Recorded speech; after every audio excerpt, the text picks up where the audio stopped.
Check it out, man. Shade 45, first play is the homie Gray Rizzy. Yeah, I got plug four. I made it, baby. I made it. But check it out, man. Stay tuned. We got the show coming up. De La Soul is in the building. Word up. And Anonymous Nobody is out there right now. We got the show coming up. Shade 45. We'll be right back. Yo. Peace, y'all.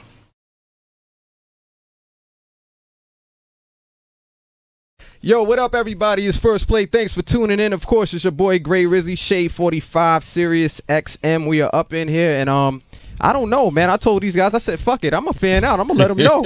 I'm a fucking fan, man. I can't believe these guys are up here, and I'm in the honor. I'm present, and I'm here, man. De La Soul is in the building. Thank you, my brother. Thank you. What is up with you guys, man? How y'all been? Man, we good. Yeah. We've been working. We've been working. Yeah?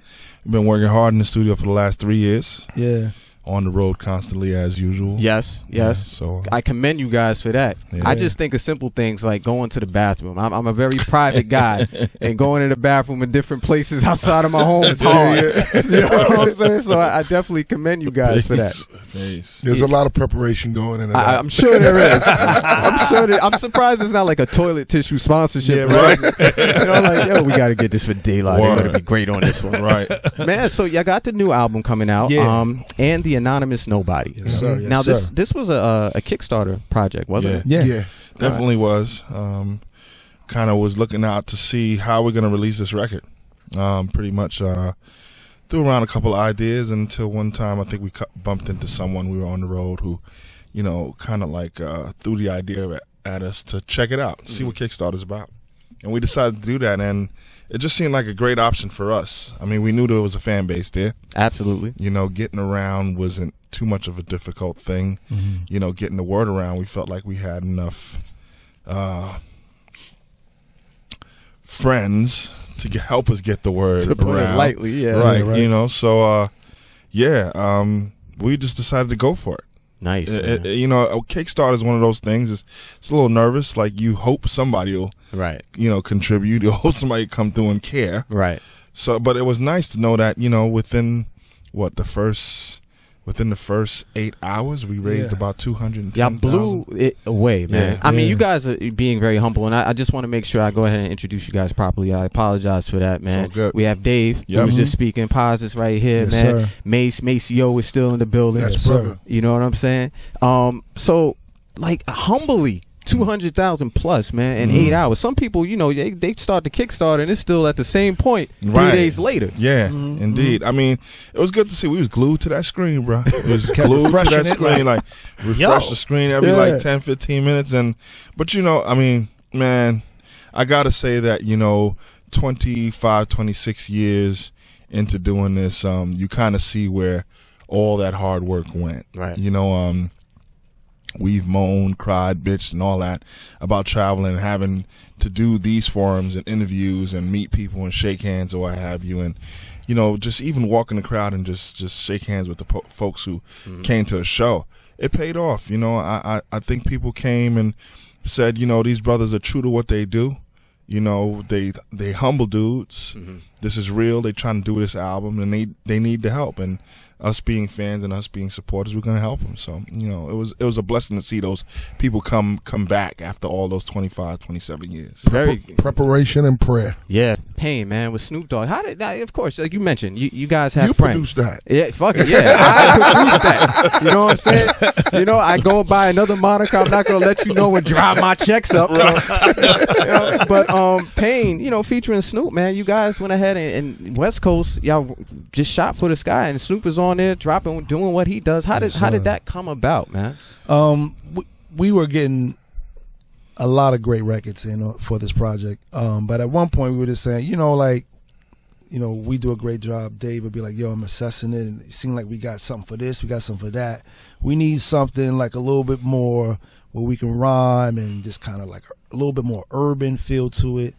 And Super Dave West, who's been involved with the project, he banged that out. And then we was like, you know what? I think you was even saying like, yo, it sounds like this could be the project for Snoop. Yeah, we had seen Snoop maybe the year before that at South by Southwest. And Snoop was like, yo, we the only folks of our time that haven't done a collab. Like, when we gonna get down and do something? Yeah. And it was, it was like, yeah, that's true. Like, we need to get down and do something. We would have loved to have been able to be in studio, and he was talking about maybe bringing Pharrell in and sit down and trying to bring something out. But this song just happened to roll off the what do you call it, the MPC, and was like, this sounds like Snoop. It sounds like something that he can really probably adapt to.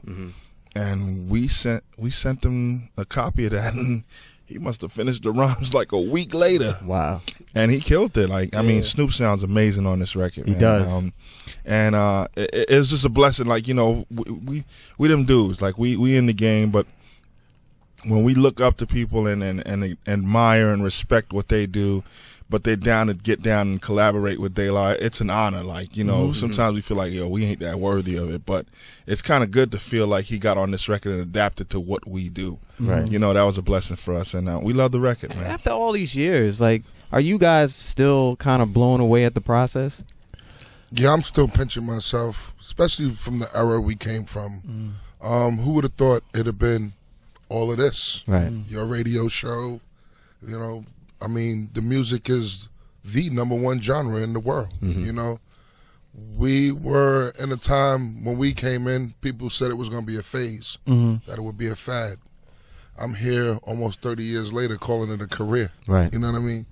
It's a blessing. Legitimately. Legitimately. Yeah. I mean, being able to take care of my family and put kids through school and things like that, it's been a tremendous blessing. Kind of popular kids, too. Well, yeah. Salute to you on that, sir. Congratulations to the young man. Thank you, brother. Appreciate it. For real.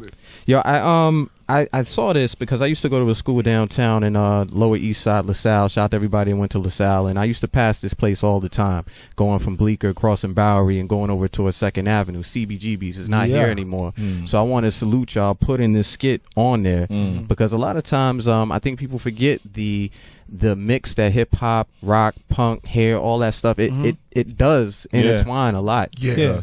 Very I mean, the blueprint of hip hop kind of come from rock and roll, punk rock in particular. Right. Especially the touring aspect. The time when we started touring, it was all off the blueprint of what rock and roll was doing, especially when hip hop wasn't getting no love on radio or television. Right. We had to actually go out there and perform our music to even get it known in the market. So that's definitely a blueprint that comes from rock and roll. Yeah. That was, and we could thank Russell Simmons and Definitely. Leo Cohen and Rick Rubin for all of that. You know what I mean? By adopting those ideas to bring it a part of hip hop business. Right. Definitely a great mix, man. Yo, man, it's very, very good to see you guys, and after all these years, still in the game.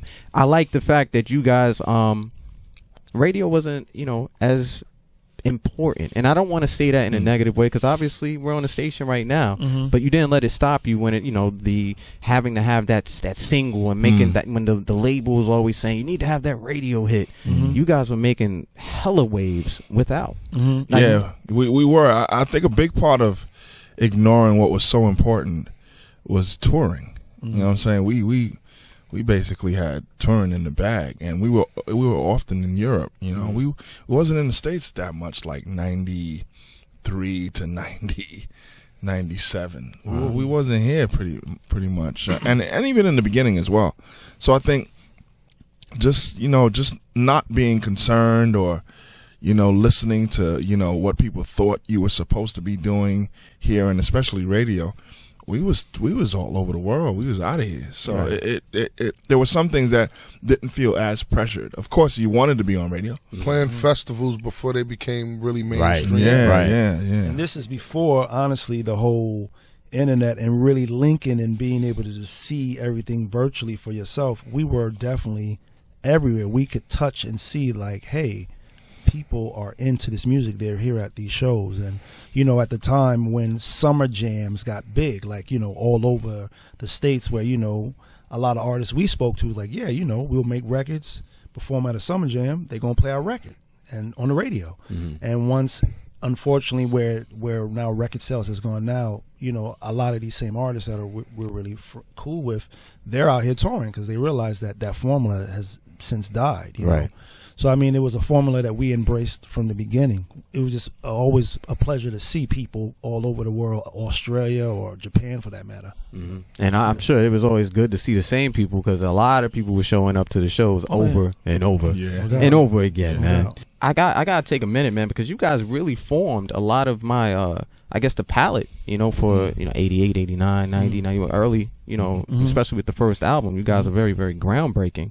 And you went ahead and you really set up a lot of artists the way they go ahead and approach their game.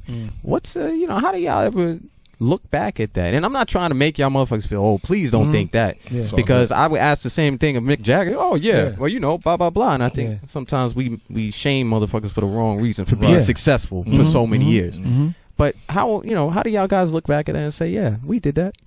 But we don't do that. We never look at it like, yo, what we did, because we know in the same breath what we created. We can look at legends and our elder statesmen like Run DMC or Treacherous 3. They were our inspirations, Grandmaster Flash, all of them. So yeah, I don't look at it from like what we did. I look at it more like from what we learned. And there were some real simple, basic things we learned when we first came in by being with Prince Paul.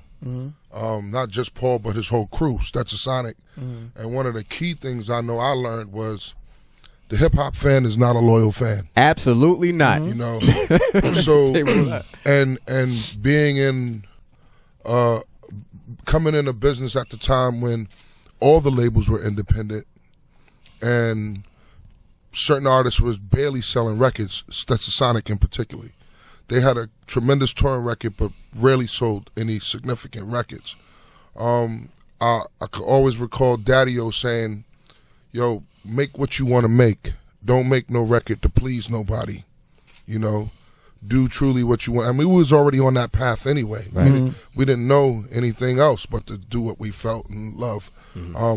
But I think behind someone like himself who was so seasoned, kind of letting us know what the labels would always ask for, the radio record or a particular record that would just cater to the FCC or what have you, you know, just so we can stay in alliance with the music business. You know, he was always like, yo, the fan is one, not loyal. Two, this business is crazy. Make the music you like to make. Be happy about what you want to put out there, you know. Because in the end, when it's all said and done, you don't want to make the mistake trying to please someone else and it doesn't work out that way, you know.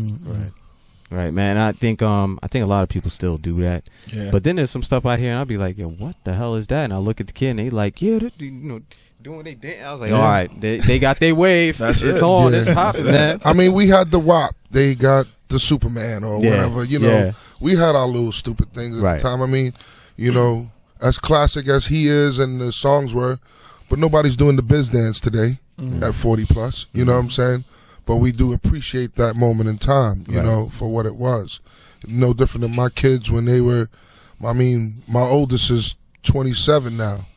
He's not doing the Superman by Soulja Boy now, you know what I'm saying? So some things just is a passing phase, and then some things do resonate and stay with you forever. You know. You mentioning it though, I guarantee you, man, somebody gonna try to do it right now and say, "Yo, I made this." No, you didn't. Stop. Make sure that people know how to get in touch with you. I feel like you guys are always globetrotting, so you know, on the social scene, Twitter, Instagram, websites. How about that? Our website is wearedelasoul.com. Twitter is wearedelasoul. Instagram, wearedelasoul. I don't do no personal, so I'm just I rep the group. I submit my pictures. Right. Personal Instagram and Twitter is plug1. It's plug WON De La Soul, and that's me on IG and Twitter. I'm De La Soul's Dugout on Facebook and Twitter. Doing my radio thing as well. Oh, nice, man. DJing still all over around the planet. I just came from South America to New York to traveling, just spreading the music, man, Life the love, DJ. you know. I'm telling you, man. And I'm DJ Maseo on Instagram. Yo, man. And you know the DJs are coming back, which I'm very happy to see. DJing is the foundation to this thing we do called hip hop. It is. It is, and for the people who don't know, the DJ was the focal point at one point. So respect that DJ when you come up talking about, can you play so and so? Show some respect when you step to that booth, man. Make sure you go ahead and get the album and the Anonymous Nobody is out there right now. It's everywhere. Go cop that. Yes, sir. Make sure you hit us up at Shade45 at Gray Rizzy. Check out GrayRizzy.com. We will have the interview up coming up soon. Don't worry about that. And I'm just gonna keep checking with y'all. And you can catch me on tour with De La Soul. That will be happening very soon. Yeah, you got a big year in front of you, brother. Yeah, Word man. Hey, look, First play moments, Summer 16, I got to level up, baby. 16 and 17, we got a lot of work to do. I appreciate y'all, man. Thank you for having us, man. Thank you, man. I'm telling you, thank you. You guys have changed a lot when it comes to hip hop, so I appreciate you fellas, man. Shade 45, first play. We out here, whoa.